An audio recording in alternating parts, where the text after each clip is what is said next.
Welcome to Left, Right and Centre. I'm Vishnu Shom. On the programme tonight, the crucial issue of picking chief ministers for three heartland states ahead of next year's general election started today with the meeting of the BJP's top leaders at Prime Minister Modi's official residence. Still no decision where the BJP is headed. We'll bring you the very latest.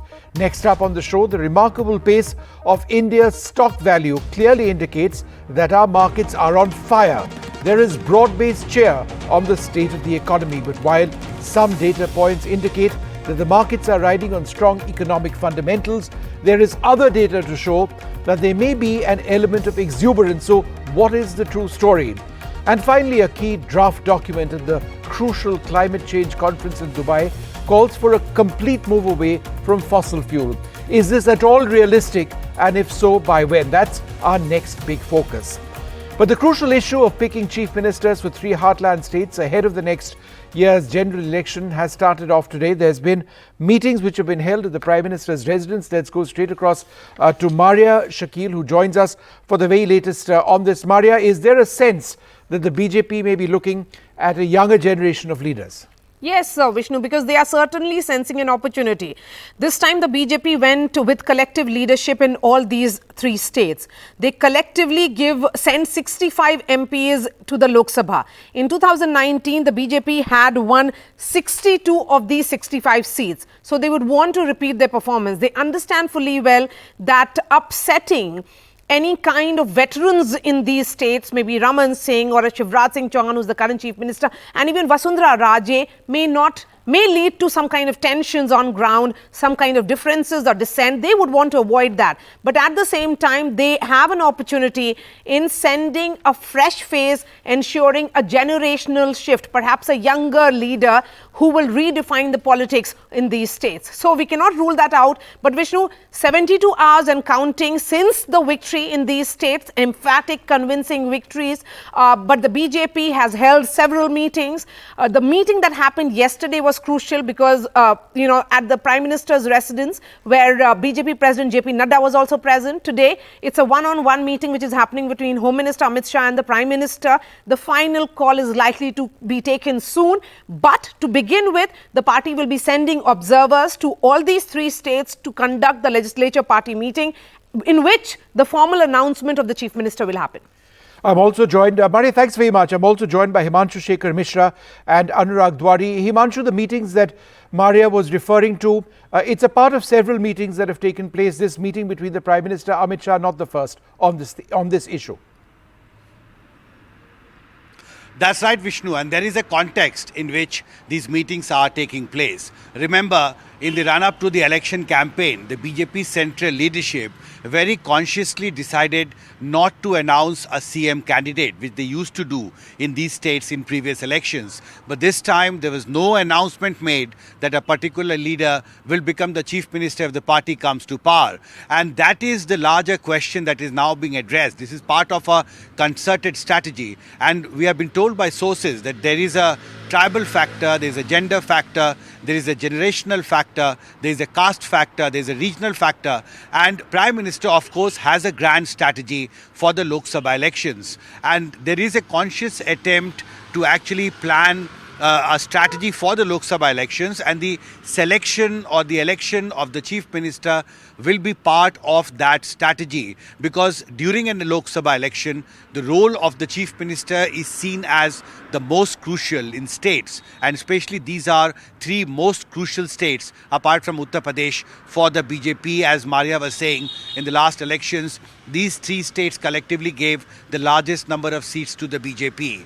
So the idea is to elect a chief minister who can lead the party campaign in the Lok Sabha elections on the ground, because the election management at the block level, at the district level, is often overseen by the chief minister, who has to play a very crucial role.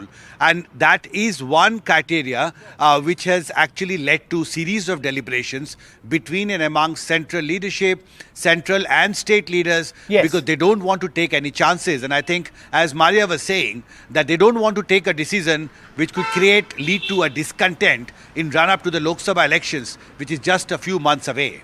Right. In fact, let me go across to Anurag Dwari also at this stage. Anurag, what are some of the names doing the rounds in Madhya Pradesh? Vishnu, there are several names, but obviously the front runner is Chief Minister Shivraj Singh Chauhan. But apart from him, the state BJP President VD Sharma, he's a strong Brahmin leader. Rajendra Shukla, again a strong Brahmin leader from the Vindhya region, and all those central ministers who contested from Madhya Pradesh, like Narendra Singh Tomar or Prahlad Patel, and for that matter Jyotiraditya Scindia also, though he has not contested the assembly elections. But the dark horse is Sumer Singh Solanki. He is a Rajya Sabha member from he's a tribal from the Malwa Nimad region of the state. So now the state sources here in the state BJP are saying that he can be a dark horse. All right, so let's see what happens. Will there be a dark horse, a new leader, a generational shift? Who knows? BJP very, very quiet at this stage, but expect some major announcements soon. We're going to move on. The remarkable pace of India's stock value clearly indicates that our markets are on fire. There is broad-based cheer on the state of the economy. But while some data points indicate that the markets are riding on strong economic fundamentals, there is other data to show that there may be an element of exuberance. So what's the true story? Consider the following. India's stock value has topped $4 trillion, narrowing the gap with Hong Kong. India has added $1 trillion in market cap in less than 3 years. Foreign investors have bought more than $15 billion of India stocks. Domestic funds have chipped in with $20 billion. The end result, the markets are headed for a record 8 straight years of gain. Sounds fantastic, no doubt, but while we may be riding on strong GDP growth at 7.6%, is there reason to be concerned? It really depends on who you ask. Two labor-intensive sectors, agriculture and allied activities, grew at about 1.2%. Trade, hotel, transport, they grew at less than 4.5%. Private consumption has grown at only 3.1%, while government consumption is at a considerable 12.4%. So it is government consumption that is contributing to growth. Finally, a Reuters report puts the 2024 global growth at 2.6%, which could have a knock-on impact in terms of growth in the Indian economy. Well, joining us now, Mitali Nikore. She's an economist and founder of Nikore Associates. I'm also joined by Nilesh Shah, I beg your pardon, by Sunil Sanghai, the founder and CEO of Nova Dhruva Capital. Thank you both very much for being with us. Mitali, let me come to you first. High valuations of Indian shares a reason for concern? So I think first of all, thanks a lot, Vishnu, for having me on the show, and very, very exciting numbers coming in today. Just before coming on the show, as I was reading up some of the data, it was interesting to see that India stands out as a global bright spot on the world map today. Because if we look at the overall size of the Indian economy and then juxtapose that with the GDP growth rate, India is amongst the only top 10 global economies which are showing such high growth of 7% year on year, which has shown such a strong rebound post-COVID, and which is also showing a growth rate in the GDP per capita.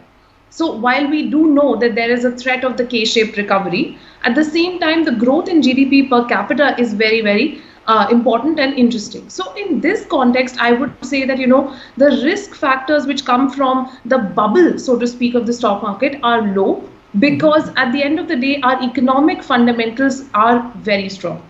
Stability in the markets, Mitali, because Absolutely. of the election results? Yes, Vishnu, absolutely. I think, what's happening right now in terms of the Indian growth story is that the political stability is helping.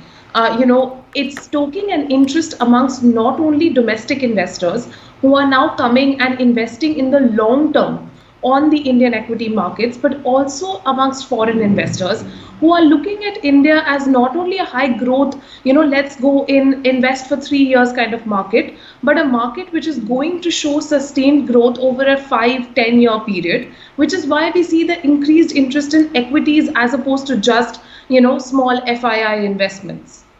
Okay. Mr. Sanghai, can you hear me now? Is the line? I can hear you very clearly, All right, Vishnu, super. if you can hear me. So my next question, is there reason to be concerned over the way, for example, that GDP components are deflated, which some would suggest exaggerates growth? And one of the reasons that argument has been made is that it has been a year where input prices have been going down, have been falling. Yeah, so 2 points, Vishnu. Sorry, I missed the previous Not a one, but problem. just very quickly. Last time also when we had this chat, whenever around this time, the market clearly likes one thing, it does not like the other, which is market likes certainty, and this election result clearly has given that certainty in this direction. If you compare 2004, 14, 19, every time when there was a certain message in the market had actually taken it positively. The reverse 2008, 2020, if you see, the market has gone in different directions. So the current reaction in the market is more purely from the point of view that there is a certainty from the political angle. Your question in terms of GDP number obviously is nobody can exactly predict. But the important thing, just broadly from the market perspective, to note that plus minus whatever the range is, but we would still grow at 10% plus, right? 10 to 12% on the nominal growth. If we are going to grow at 12% nominal growth, our market should grow at 17, 18%. So if you are getting 17, 18% return year on year, and for the next several years, certainly the market is going to be very, very bullish and robust. Sunil, you want to take that question? A couple of sectors which I identified, which aren't up to the mark when you compare it with the rest of the economy. Yeah. So on an average, if you look at some sectors will grow faster than some others, and it also depends on at that point of time. So right now, currently, as you said in your opening comments, that there's a lot of government investment happening, and that's fueling the infrastructure and infrastructure-related sectors, right? So the steel, commodities, cement, so those sectors are growing much better, right? So clearly, on an average, what we have to look at, it is balancing out, and overall economy, as I said, will continue to grow at nominal 12%, and that will give us significant growth in the market. Nilesh Shah joins us now. Private consumption has grown by only 3.1%. In fact, it's government consumption at almost 12.5%. Also capital formation, which is doing well. So is that the real driver? And in the absence of, private consumption numbers going up substantially, would you really consider this to be holistic growth of the economy? So it's always likely that in economy something will do better than something else. And today, from a listed point of view, which is what stock market represents, by and large, earnings growth have come as per or ahead of expectation. We have seen one of the most broadest earnings recovery, and very few sectors like IT services, where profit growth has been below expectation. By and large, all sectors are delivering. The concern on private consumption continues to remain. Rural economy has been subdued, and their market is optimistic that in the festival season, there should be some recovery. So overall, this is one of the most broad-based rally which we have seen in the market. All right. Mitali, let me ask you this. The current year's possible GDP growth is expected to be 6.5% plus. That is built on a large fiscal deficit, which presently is at about 9%. Now, that fiscal deficit will need to come down significantly, drop in the next financial year.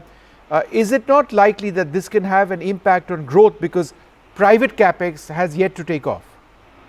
Thanks very much, Vishnu, for that question, and a very important point therein.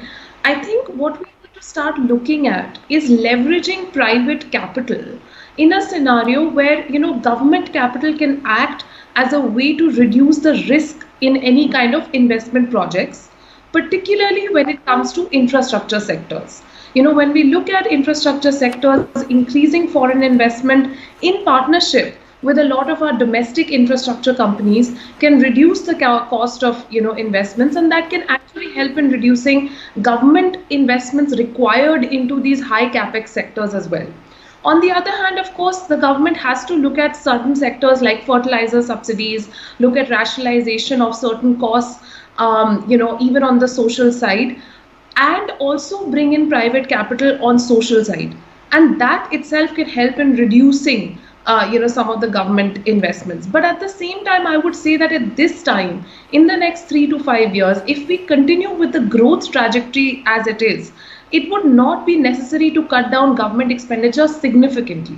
In fact, we still have the fiscal space and room to look at social protection, look at certain social sectors like, for example, gender equality, look at the care economy, and look at investing in health and education as well. Okay. Gautam Shah, founder of Goldilocks Premium Research, joins us. Mr. Shah, thanks very much for being with us. You know, there is a sense that global growth next year would be considerably lower than this year. For example, Reuters suggests that 2024 growth would be 2.6%. It is, as against 2.9% this year. Now, I do know that India is an outlier among economies our size, developing economies. We are doing phenomenally well. But either way, is there a concern looking at the global data that, our economic growth could be impacted by what's happening around the world? Good evening, Vishnu. Well, I don't think so. I think this was really a concern in the last bull market. Having lived the 2003-2007 bull market, this was really the talking point that how global growth can actually impact India. But given what's happened in the last 3 years and given all the positives that India enjoys at this point of time, which is fundamentals, liquidity and FII action, clearly I feel that India can stand out. And I think a great example is the last 4 or 5 months. There were phases when, if you look at the US markets, the Russell 2000 was actually at a 52-week low, whereas the NASDAQ and the S&P 500 were all doing quite well. So I think we have our own positives. And the liquidity that's coming into the system, the 16,000 crores that's coming into the system, that's really helping the markets bail out these global shocks, that India might see from time to time. Yep. And I think we've seen so much in the last 12 months that I think we should be okay. Sunil Shanghai, I've been rather pessimistic in terms of what I've been asking all of you. If you look at it from another standpoint, it's been fairly incredible. I mean, India's we've narrowed the gap with Hong Kong in terms of our stock value, topping $4 trillion, 1 trillion in market cap in less than 3 years. It's remarkable. Who would have thought even 4 to 5 years back that we would be at this level? Could you reflect on that? Point to that, Vishnu. You said it absolutely right. Is that this market rally and the growth, as Nilesh articulated, is all at the back of a lot of domestic flow rather than just a FII flow. Just to give you one data point, generally our market is half 50% owned by FII and half by the domestic institution, and balance 50% is by the controlling shareholders. Now current shareholding, if you look at the current construct of the market, FII holding has gone down to 16%, which means the domestic has gone up significantly, and this rally is at the back of the domestic flow which is coming in, and therefore these are going to be the long-term long-lasting, consistent flow, may not get impacted by the global situation that much. All right. Let's just look through a few more data points. Nilesh Shah, key stock benchmarks have gone up more than 13% this year alone. They are headed for an unprecedented 8 straight years of gain. Again, this has to be based on something much more significant than a bubble. Undoubtedly, unlike in the past when markets were reaching all-time high level, valuations were also getting stretched. This time we are seeing Triveni Sangam of 3G. Earnings growth has been in double digit, and this is one of the rare years where analysts are not downgrading future earnings. The second thing is governance. Our governance standards are today better than most peers in emerging market and comparable to Western worlds. Obviously, governance is a journey and we have to keep on improving. And third and lesser talked is about green transformation of Indian economy. Despite becoming a $3.5 trillion plus economy, we remain the lowest per capita carbon emitter in the world. As long as we deliver this 3G of growth, governance and green, our markets should do well. It doesn't mean that tomorrow market will not correct. There is a slight overvaluation happening in small and mid cap space in market. Investors will have to be cautious over there. And at this level, where market cap to GDP ratio is above 100%, you better be investing with longer term horizon. Don't expect that momentum will continue every day going forward. Gautam Shah, again, just to strike a note of caution, the Sensex index is trading what? 20 times forward earning estimates. Now that compares, that's significantly higher than the global gauge of stocks, which is what? 16 times. So again, is that a sense of exuberance, overvaluation? What is that based on? Is that a cause of concern for you? I don't think so. I think Indian markets have been the poster boy in the global equity basket, and therefore we enjoy higher PEs for a very, very long time. I think we have to assess ourselves in comparison to what we were. If you look at the last 20-25 years, the median on the PE for the Indian markets is about 2021, and I think as we speak we are at about 22 half. So despite the Nifty actually trading at 20,800 levels, we are nowhere close to bubble territory. We are nowhere close to being overstretched. And because this entire rally is being led by domestic liquidity, and 50% of that liquidity is coming into the mid caps and the small caps, this is an absolute game changer. And that's probably the reason I think the biggest opportunities may not be in the large caps so much, but I think this trend of mid caps and small caps and Indian markets being an outlier in the global equity basket, I think will continue. So we will enjoy our premiums, and even more so because we just have too many reasons right now in today's world to enjoy those premiums. All right, but I'd like to thank you all very much. All of you fairly upbeat about the state of the Indian economy, and indeed on the state of the stock markets as well, and the valuations that we are presently seeing. Let's see if this lasts out next year. Entirely different story perhaps, but hopefully it would be stable for us. We'll take a short break. Coming up after that, a key draft document at the crucial climate change conference in Dubai calls for a complete move away from fossil fuel. Is that realistic at all? Welcome back. A key draft document at the crucial climate change conference in Dubai calls for a complete move away from fossil fuel. Is this at all realistic? And if so, when? That's going to be our big focus. But as we look at that, I just want you to consider a couple of important data points. Fossil fuel under fire at COP28. Perhaps there is a direct reason for that. Carbon emissions directly linked to global warming, and that's a problem. No two ways about that. But the global stocktake draft proposal on fossils is now called for a phase out of unabated coal and an orderly and just phase out of fossil fuels. Can there be a just phase out of fossil fuels? Who is it just for? Is a question mark. That is a question that needs to be answered. Fossil fuels, therefore, in the crosshairs of the climate meet. Fossil fuels are, of course, the largest contributor to climate change. Fossil fuels account for 75% of global greenhouse gas emissions. They account for nearly 90% of all carbon dioxide emissions. So the fossil fuel feud, is a phase down or a phase out realistic at all? We've got a wonderful panel with us. Linda Culture is Executive Director of at Strategic Perspectives, Ulka Kelkar, Director of Climate World Resources Institute India, Navroz Dubash, Senior Fellow at the Sustainable Futures Collaborative, and Aarti Khosla, Director of Climate Trends. Thank you all very much for being with us. Navroz, let me come to you first.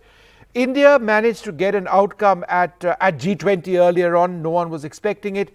The Prime Minister's current stature at COP28. He was the only head of state to share the opening plenary with the COP28 and the UNFCCC presidency, and pitched India to host COP33. That shows positive light not only on the India-UAE bilateral but also India's climate leadership. How do you see India's climate leadership growing, especially as India has repeatedly projected itself as a voice of the global south? Well, thank you for having me on the show, Vishnu. I'm delighted to share it with my fellow panelists. So, I think that what we see is that the government of India and Prime Minister Modi is building on the G20 momentum. And it's actually very interesting, coming to the key point that you flagged in your opening around fossil fuels.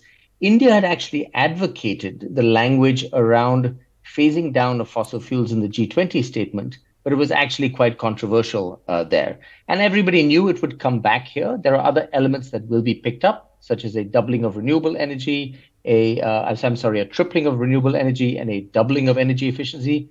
But the big fight this COP very clearly is going to be about whether or not and exactly how the language on fossil fuels will be included. Okay. Aarti, India had championed the cause of tripling the global targets of renewable energy by 2030 at G20, but it backed out from signing that pledge at COP28.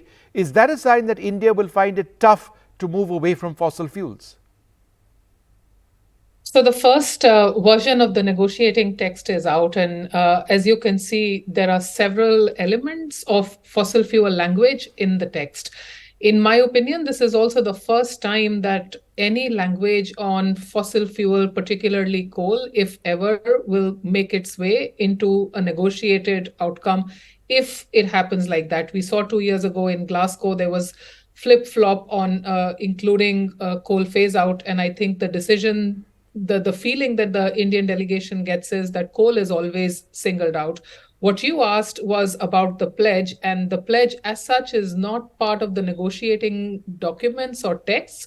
But however, there are big emitting countries who have committed as well in G20, and a lot of about 118 countries signed the pledge as well in Dubai. And noteworthy that both India and China did not sign the pledge, and you can guess estimate why the reasons were. And if you look at the actual language of the text, then you will understand, the way it reads is that the renewable deployment has to necessarily be accompanied by phase down of unabated coal, and actually in particular ending investments in coal. And, most experts are saying that the way India has defended its stance on coal, whether it's due to peak load reasons or it is due to energy security and geopolitical reasons, the sentiment is that just singling out coal is not something which sits well. But as well, the reality is that in Dubai, the way the COP has been happening, it just gives a feeling that fossil fuels have really made their mark to enter some kind of a policy determination space. Countries will be reluctant to engage now for various reasons, and you can have a range of countries. It's not just India. There is, you can name any country, and the fossil interests are huge, including from Saudi and Qatar to even US. But it's pretty clear that countries will be forced to think in the next 2 or 3 years on how to strategize and go away from fossil fuels. Everybody will have to think about this. And I suppose whether or not India has signed the pledge, to me, is less insignificant. The Prime Minister was there in the ceremonial opening. He mentioned that we are committed to renewables, doubling energy efficiency. He mentioned about the G20 and the voice of Global South. And there were several elements to it, as well as India's own commitments to 2030 targets of 450 gigawatts of non-fossil fuel assets, which definitely amounts to the kind of commitments which are there in tripling renewables and doubling efficiency. Alka, what would it take for India to transition to a zero fossil fuel economy? Is that even realistic and possible? Very hard to say now, looking forward 3, 4, 5 decades into the future. But we have to make it possible. We have to find our own version of it, our own way of developing that does not replicate the mistakes of the Western countries, where they used a lot of fossil fuels and used up the carbon space, the carbon budget of all the populations. We have to find a way that builds on our own strengths. We are blessed to have a lot of solar and wind power potential. We have to make that into a reality. But certainly, as far as the current situation is concerned, the bulk of our power continues to come from coal and other fossil fuel sources. Our vehicles still run basically on petrol and diesel, even though you would have seen a great acceleration, a great momentum in electric vehicle space. And our industry also ranges from some very heavy industry like cement and steel, which continue to use chemical processes that generate a lot of fossil fuel emissions, a lot of greenhouse gas emissions. And in order to switch to new technologies, it would mean that even our micro, small and medium enterprises that form the bulk of our industry would need to find a way to transition. So this is exactly the just transition that you spoke about at the beginning of this segment, and it will mean that people, workers, communities in each of these sectors that I've mentioned, their livelihoods and the social impacts on them will have to be taken care of, even as we make these shifts towards lower carbon technologies and lower carbon fuels. But certainly there are a lot of studies which show that in each of these sectors, there is a pathway that tries to maintain or rather tries to meet the demand in each of these sectors, but in a lower carbon way, in a greener way. And some of these can definitely generate new green jobs, new potential. Green hydrogen is something that the government is placing big bets on, and is also providing incentives to industry, so that at a very early stage in some of these sectors, we are able to mobilize the necessary capital, private as well as public, and try to embark on these transitions, which will take a few decades. But really, this is the right time in which to do it, as long as industry, policy, and society all collaborate with each other and all move along in the same direction. Navroz, there's also the issue of historic responsibility when it comes to carbon emissions. Developing countries say that they need to have an opportunity to grow, and that it's unfair that their economic growth, their industrial growth has to be stunted in a sense as a result of emission regulations, arguments which say that fossil fuel has to go away. One of the ways in which this concern is being addressed is through a carbon budget. How exactly does a carbon budget work? So this is an important idea, and essentially what it says is that if we look at the temperature that we have to stay within, 1.5 or 2 degrees, that can be translated to a certain amount of carbon that we can burn, and beyond that, we are then running the risk of exceeding those temperature limits. Now, the challenging part really is this. As Ulka said, everybody eventually has to move past dependence on fossil fuels in order to stay within this carbon budget. But the question is, who should move first? Who should move second? How fast is it feasible to move? And one of the challenges really is that if we have scarce fossil fuels available to burn, the question is, who should burn them, right? How do we make that decision?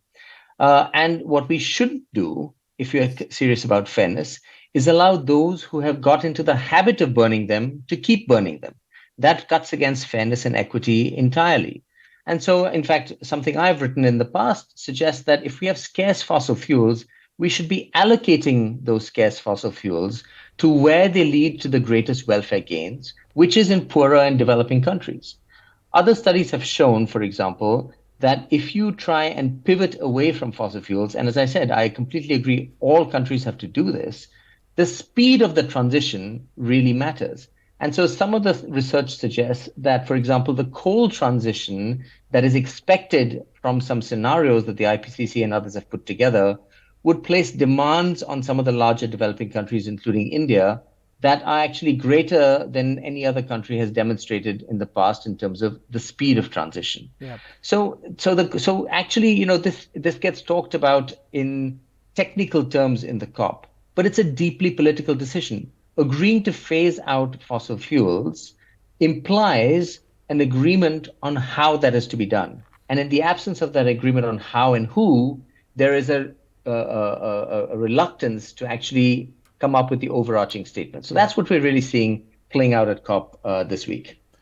Linda, at the COP meetings, there's been a stalemate on finance discussions. Developing countries say they cannot, transition fast enough without financial support. Are there new mechanisms to mobilize finance which are coming in, and how can countries like India access them? Thanks so much for having me. Good evening from Dubai. Indeed, I want to just echo what previous speaker says. I think the direction of travel is clear, but then it's a discussion on how fast we're transitioning away from fossil fuels and with what support. And that's really the point you just picked up. We've seen more and more financing coming from developed countries, but it's far from enough. So we see more public and private finance that needs to go. The International Energy Agency said that 4 trillion in clean investments are needed by 2030. So it's clear it cannot only be public finance, it also has to be private finance. But so far, we are still at a level of 1 trillion investments last year. So that needs to quadruple. So we can talk about the doubling energy efficiency, tripling of renewable energy, and quadrupling of clean investments. And it's clear that especially a country like India, where the Prime Minister has big ambitions to be a leader on solar and on renewables, we need to help them really have that leadership. There are mechanisms around de-risking, about taking over guarantees, but it's really clear that the sense of direction is clear. And it's on the developed countries to really scale up the support, also through multinational development banks, to make that possible. Aarti, there is supposed to be the global stocktake at COP28. Can you explain what is this global stocktake, and what are the dividing lines between the global north and the south? Well, that's what we've been discussing here the last couple of minutes. This is once in a 5-year exercise, a kind of a periodic review, which was written in the Paris Agreement, that after every 5 years, countries will get together and we will evaluate progress that has been made on climate action by countries, which includes both mitigation, adaptation, as well as means of implementation, which essentially means, is there finance and technology to even make the emission reductions that we hope we will make through mitigation? That itself is known as the global stocktake process, which is happening in Dubai at the moment. And kind of enshrined in this process is the sentiment that progressively there will be ambition that will be increased on how to adapt and how to mitigate and how to provide finance. And that itself is a very tricky process, as previous speakers have mentioned. It's not just about what emission reduction will mean. It's really about how that will also impact the kind of growth and development which a lot of emerging economies across the world will do, how it will impact the least developed countries, what it will do to countries which are middle income, lower income. And these are very, very complicated discussions, which are not just about the changing climate and how the changing weather is impacting you and me. It's literally about how our production systems for energy will change, what will it do to our industrialization, how will it impact the lives and livelihoods of vast majority of people which are employed in those sectors. So pretty much, that kind of setting of baselines of countries which will strengthen future climate ambition is the kind of activity which must happen at the GST and is happening. But this will go through multiple rounds, and there are technical dialogues that have been happening over the past 2 years. A draft synthesis text was prepared in the run-up to the COP, and that basically showed what we anyway know, that there is huge gaps in terms of where we should be.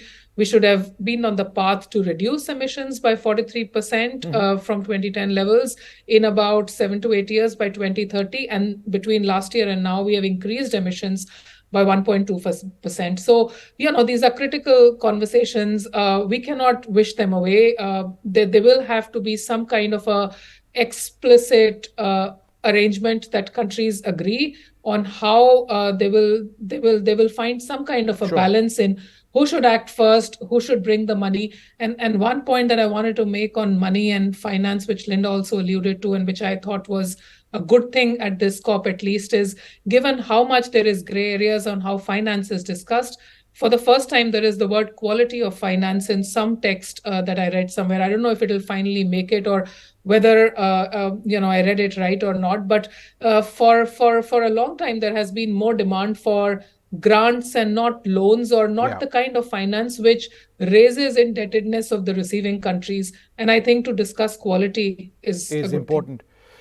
Well, Alka, while these negotiations are going on, we're actually seeing the impact of climate change in real time. There's a cyclone which has hit Andhra Pradesh and Tamil Nadu, and the cost associated with extreme weather events, huge. I mean, billions of dollars from Cyclone Fani, from Phylin, Amphan, etc., etc.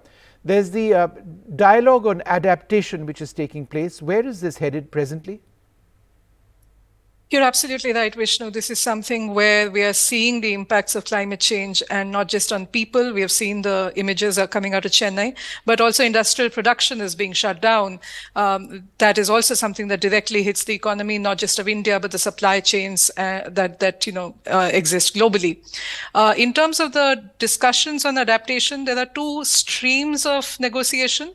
One is on something called a global goal for adaptation. For mitigation, for 1.5 degree degrees Celsius, we're able to bring all our ambitions down to a single number. But for adaptation, how do you do that?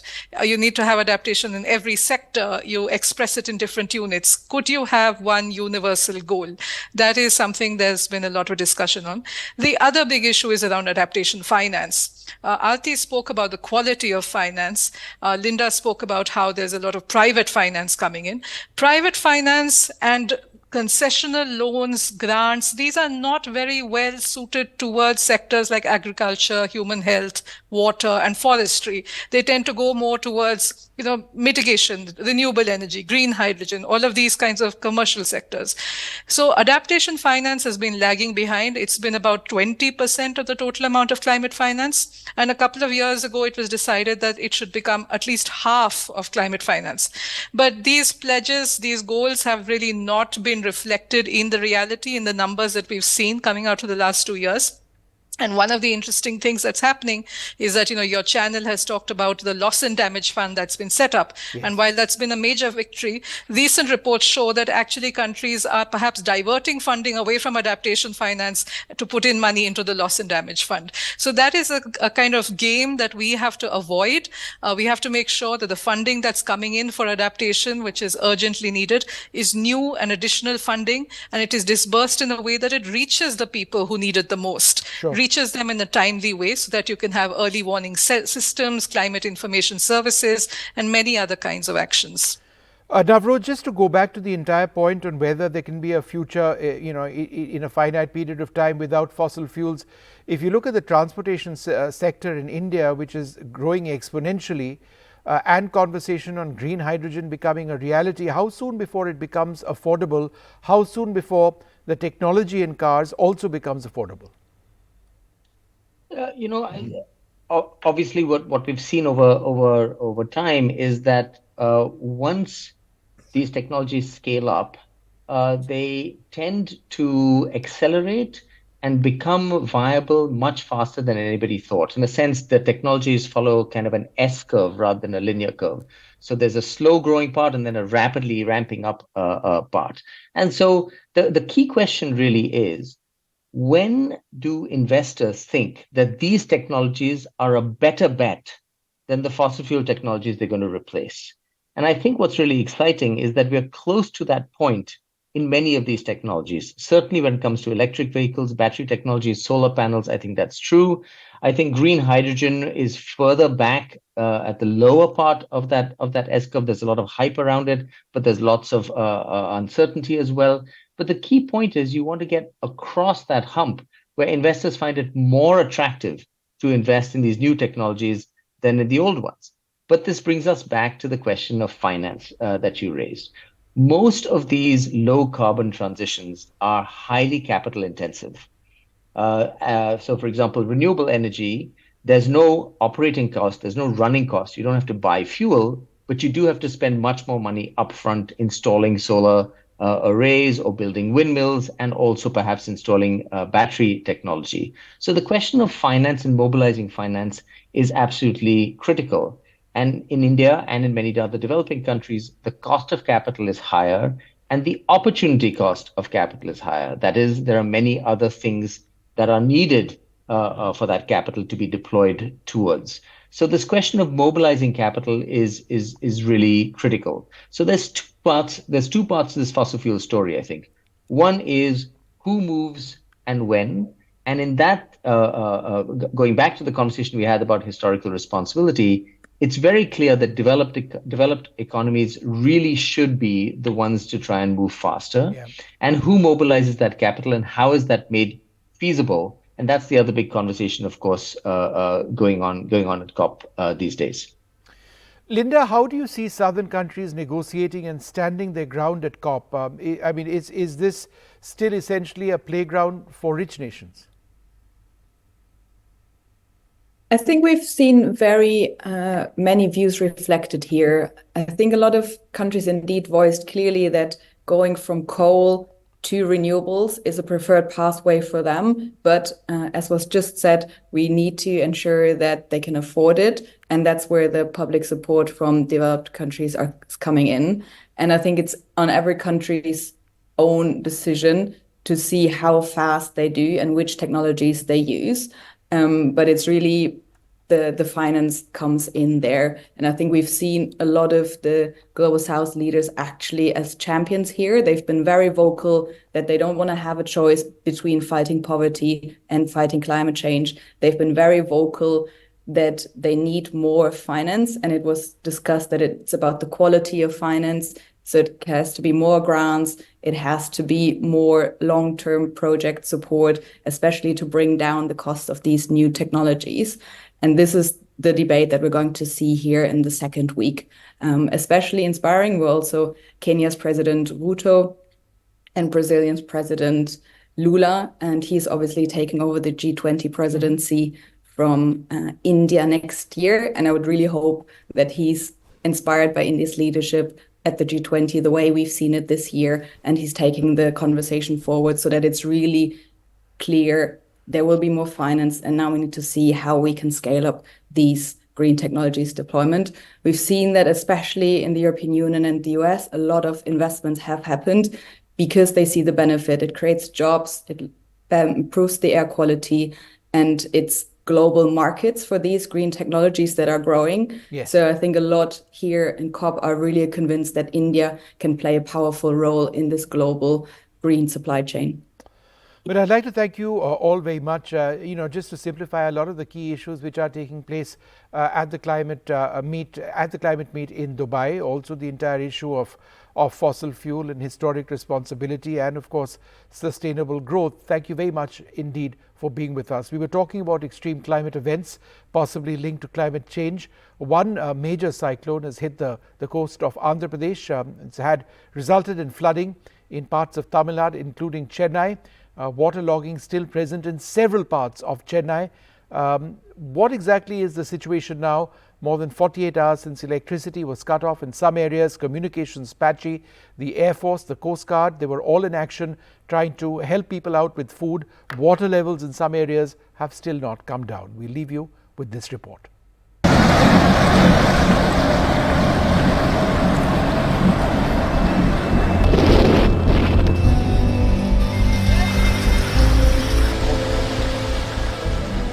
After wreaking havoc in Chennai, Cyclone Mure made landfall near Bapatla in Andhra Pradesh, claiming 2 lives and 11 livestock. Huge area under paddy was inundated. Ravi Kumar is trying to salvage some of his crop by shifting it to a nearby mill and godown. Over 60 sacks of paddy, each weighing up to 40 kgs, is being loaded onto the tracker near Machilipatnam in Krishna district. ఇది రైతుకి తీరని నష్టం అండి. రైతు అనే ఎవరైనా తీరని నష్టం. మరి ఈ పంట పండి 6 కాలాలు 6 నెలలు పండించి తీరా రైతు కళల్లో ఆనందం చూసే టయానికి ఈ అకాల తుఫాన్ రావటం, వర్షాల వల్ల పంటలు తీవ్ర నష్టం జరిగింది. ఇప్పుడు ఈ మునిగిపోయిన పొలాలు ఉన్నాయి, ఇట్లా నీళ్లు చేరిపోయినాయి. తర్వాత ఈ వైరు పైరు కూడా పడిపోయిందండి. కొంత తయారైన పంటలు ఉన్నాయి, కొన్ని తయారైన పంటలు ఉన్నాయి. Over 25 villages were inundated. Once the water in the fields recedes, accurate crop loss can be estimated.